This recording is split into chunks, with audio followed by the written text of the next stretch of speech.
Welcome to Disrupt Salt Lake City. My name is Jared Olson, and I am joined today by Gaurav Valani and Elisa Garn. How are you guys doing today? Hey, good day. It is a Hey, good day. happy to be here. Nice to finally meet you, Elisa. Likewise. So excited. I'm a big fan. Likewise, I know I hear a lot of good things.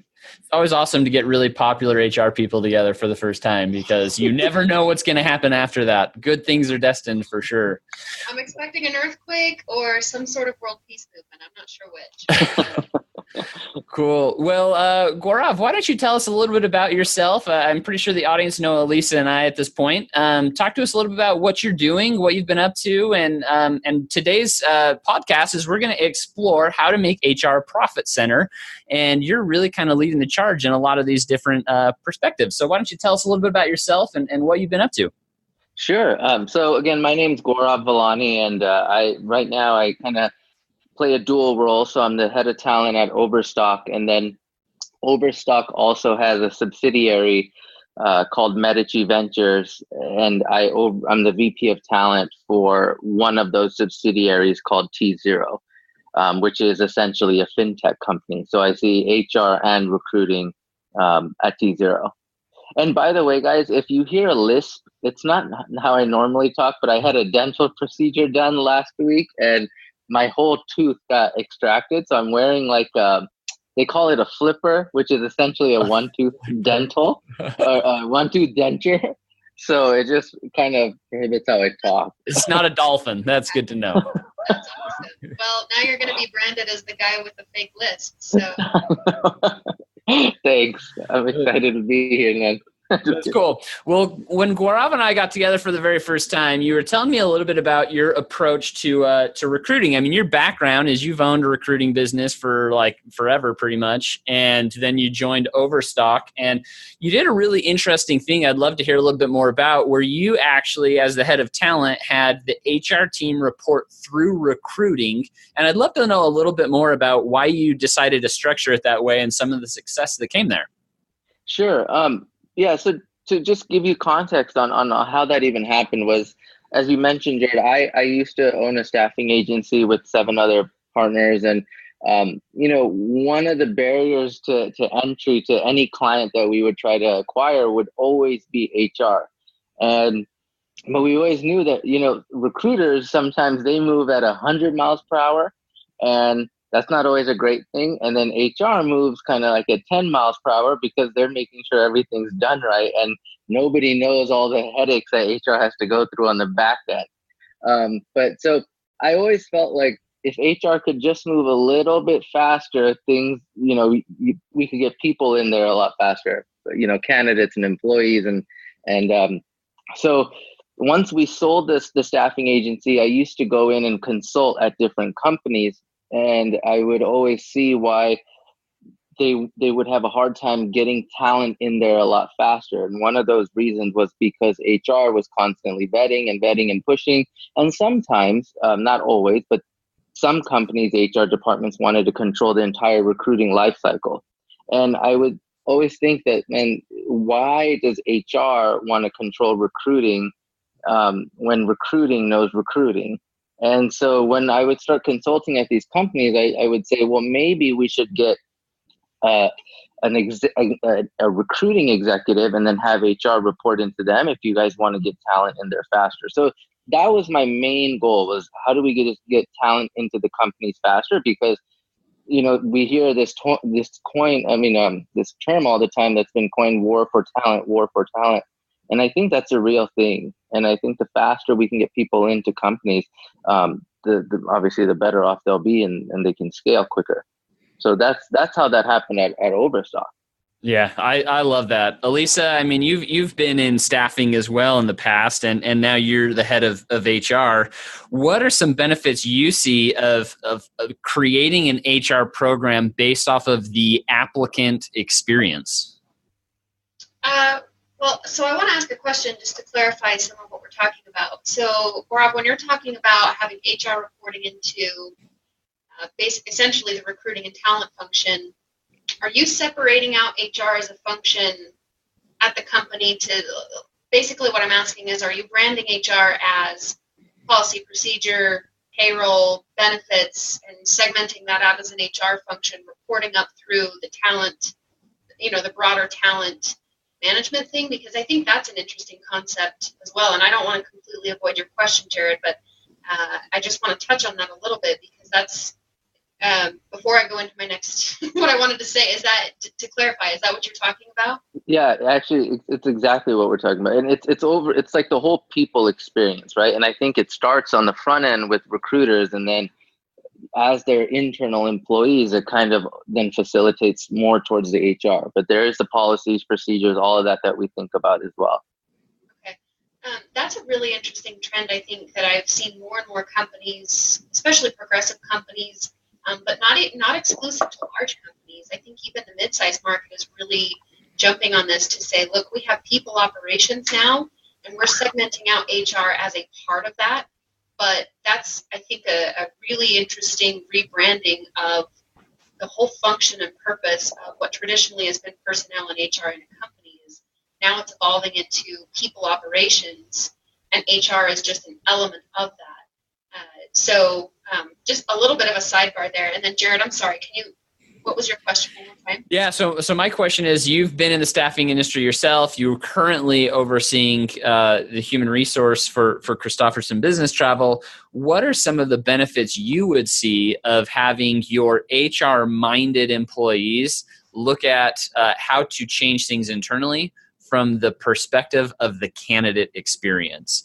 Because if you want to influence change internally, and your recruiters are who you're going up to, then your recruiting team is going to say, hey, here's what we're seeing from the candidates, here's the feedback that we're getting about the company, and then it's up to HR to implement that internally. What are some benefits that you might see from that perspective?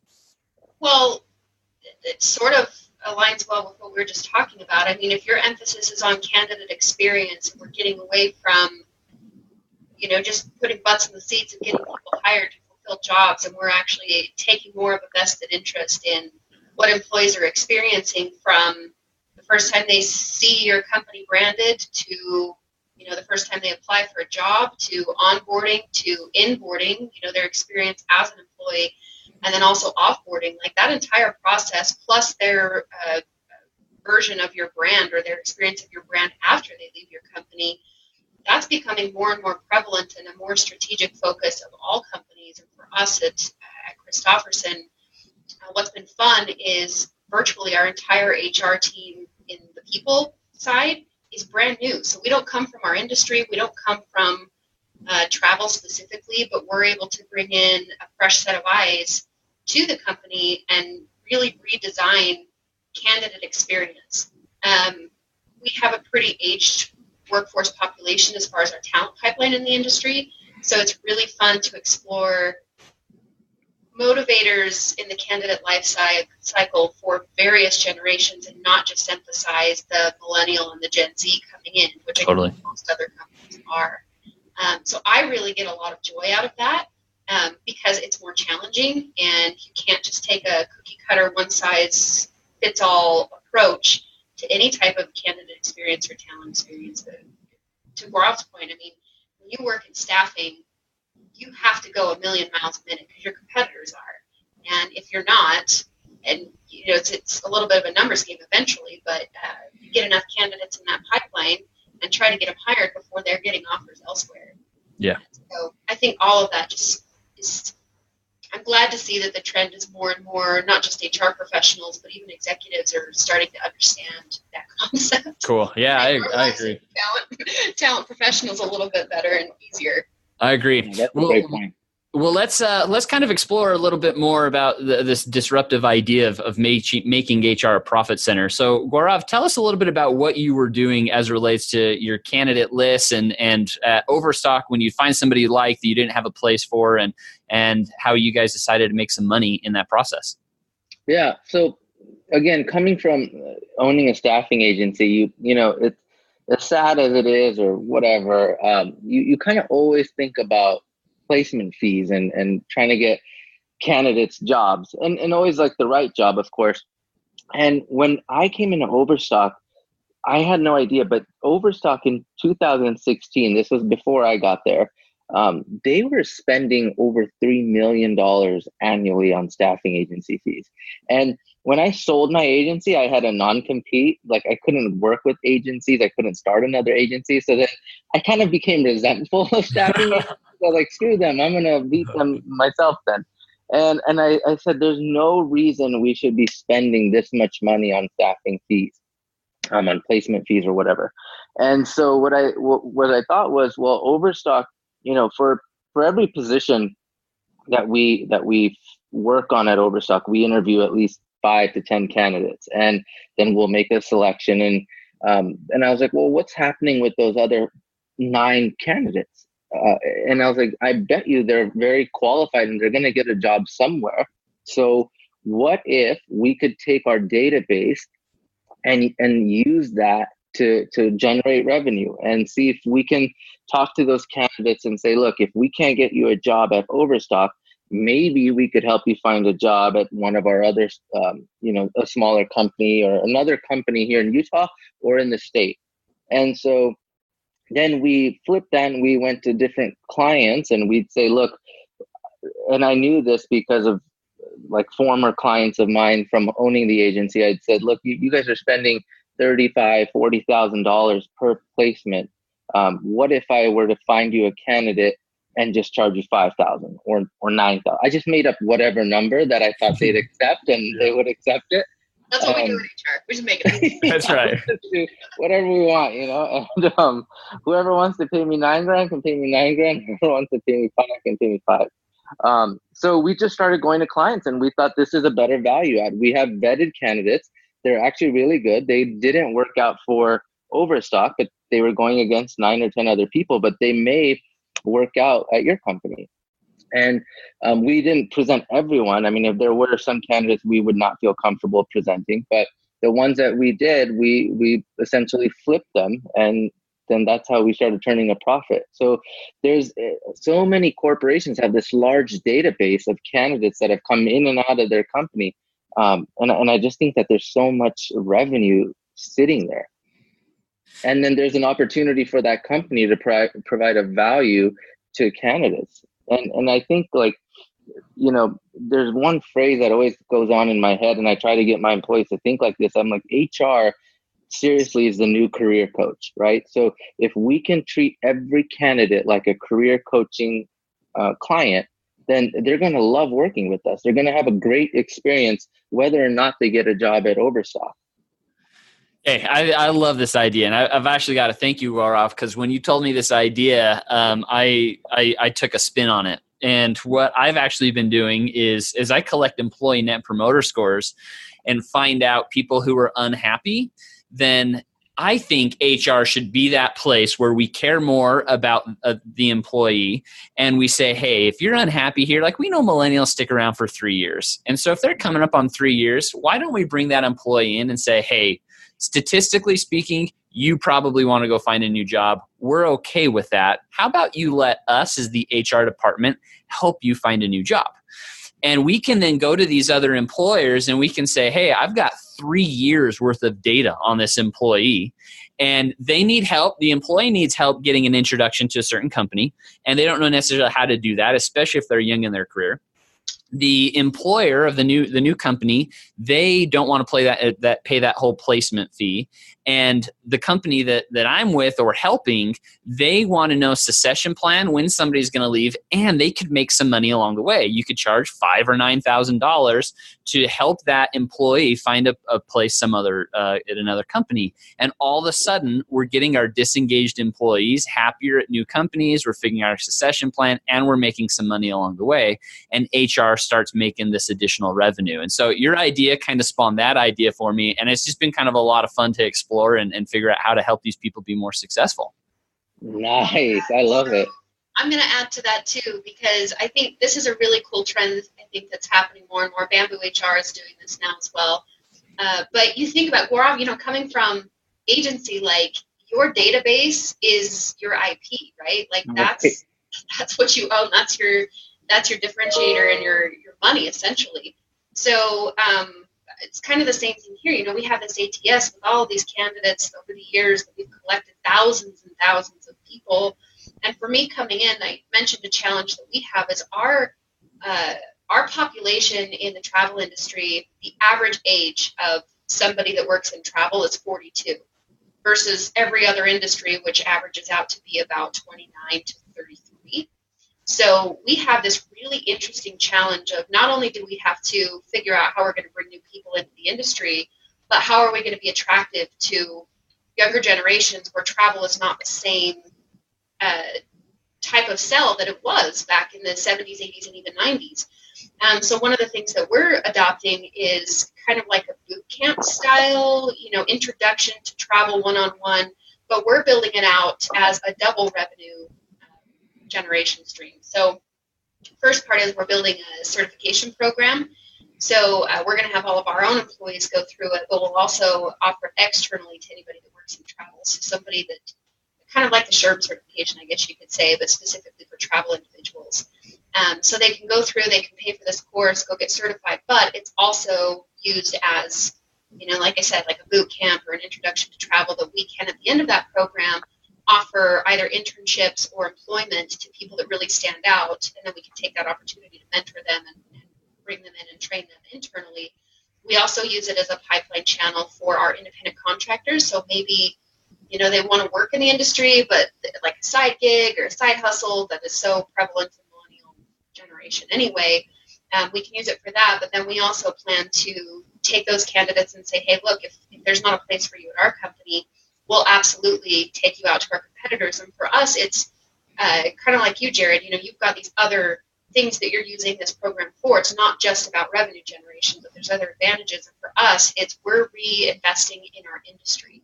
We understand that not all companies have the size and resources that we do. And so we take it as an opportunity to really be that catalyst to say, we do have time and resources, and this is important enough to us that we want to be that champion to bring new people in, regardless of where they are in the world. So it's interesting that we all have our own little take on it, but whole revenue generation, no longer overhead, department approach to people operations and HR is fascinating to me. Yeah, it's really cool. And I've also found, so Elisa and I, we have these side hustles, and as we do that, we're always busy. And as we do that and talk to other people, a lot of them want leadership development, because in the tech industry, so you talk about giving back to the community, here in the Silicon Slopes, we have so many startups that have brand new leaders that are just overnight entrepreneurs who became really successful. They don't know how to manage people. And so here's an opportunity for human resources to step in and say, hey, we've developed out these L&D programs, and we want to be able to come in and help improve your managers. And I mean, you think about a company like tZero that's in fintech and blockchain. It's so forward thinking, and it's over a lot of people's heads, that to be able to have someone like you come in, Gaurav, and say, hey, let us train your future leaders and allow us to provide the stuff we've already built out. Then you can start selling your culture and those programs you've created and make some additional money as well. So I think that's a huge way to kind of help locally win also. Any other ideas you guys have on how HR and people operations could make some more money? Well, I'm just taking your guys' ideas and I'm gonna create more revenue off of that. No, I'm just kidding. But actually, I love the spins that you guys just put on that, because I think that's the cool thing about ideas, because once you hear one that you've never thought about, then you can see how other people take it and run with it. And how you both just kind of did that with this one. I love it, because I didn't really think about the certification program. I don't know if that's something I would do, but it's something to definitely think about for in the future or now. But also just using it as a way to succession plan with your current leaders. That's fantastic. Yeah, totally. And we see some cool things happening within the culture space. Companies like Zappos. I mean, Zappos is known for their culture. They spun off and created Zappos Insights. And Zappos Insights is a boot camp, kind of like Elisa was talking about, where leaders can go in and learn all about the Zappos culture. And it is a profit center. And they teach people how to create a great culture, just like you've seen at Zappos. And yeah, they're talking about holacracy and all sorts of stuff that, once again, go over people's heads. ads that they want to learn about. And so you can get an idea, put your personal spin on it that will help your company, help your people operations team, and also help the industry advance. So there's some cool things that are happening out there. Yeah, that's awesome.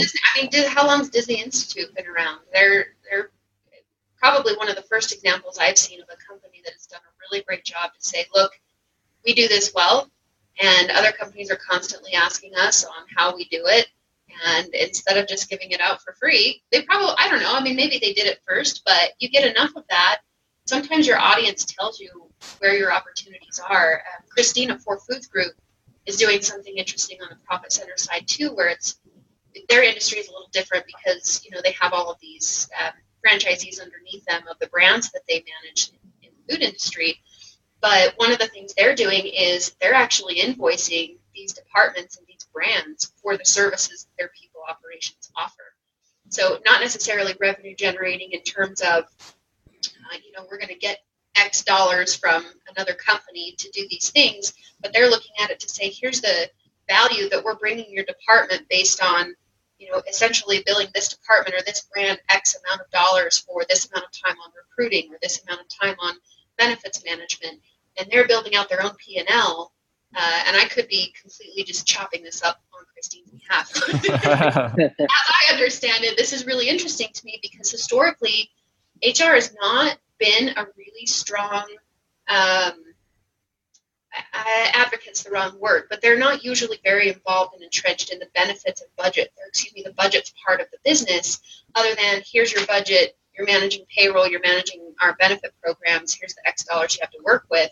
But when you look at it in terms of we are a service to our customers, our internal customers of the employee, then you can start invoicing that out and saying, here's the value you're getting. We hired this many people, and it costs me this much in my department, and then you're passing that cost off. I just think that's it's an interesting way to look at it.